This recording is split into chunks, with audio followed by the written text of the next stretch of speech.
मुंबई के डॉकयार्ड पर सूरज की पहली किरण पड़ते ही हाजी मस्तान ने अपनी पुरानी और धूल भरी शर्ट को झटक कर साफ किया।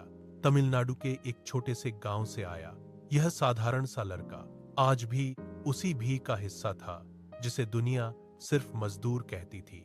उसने दिन भर भारी लोहे के बक्से उठाए और जब शरीर पसीने से तरबतर हो गया तो वह थक कर एक किनारे बैठ गया।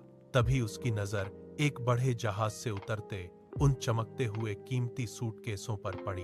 उसने गौर से देखा कि कैसे कुछ शातिर लोग पुलिस की आंखों में धूल झोंककर उन बक्सों को पलक झपकते ही गायब कर रहे थे। उसी रात मस्तान ने अपनी जिंदगी का सबसे बड़ा और साहसी कदम उठाया।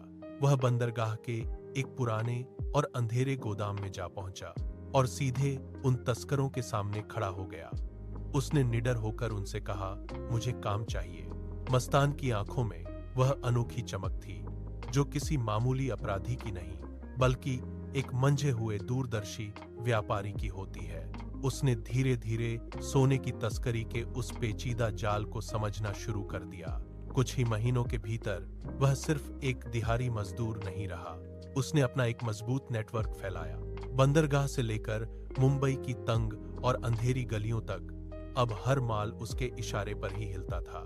मस्तान की सबसे बड़ी खासियत यह थी कि उसने कभी किसी पर हाथ नहीं उठाया। उसने बस पूरे सिस्टम को अपने तरीके से चलाना सीख लिया था।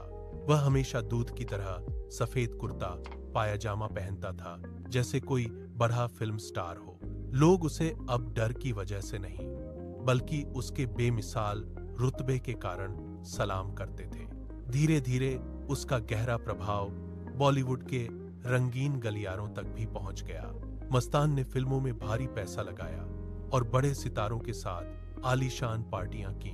लेकिन समय के साथ मुंबई की हवा अब बदल रही थी।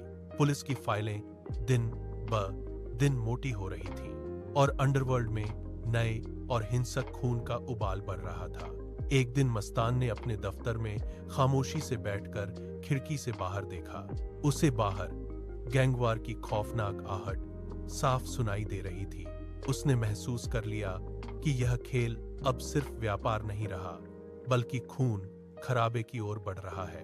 उसने समझदारी दिखाई, अपना सारा कारोबार समेटा और खुद को पीछे खींच लिया। उसने अपनी बनाई हुई उस मायावी दुनिया को हमेशा के लिए छोड़ दिया।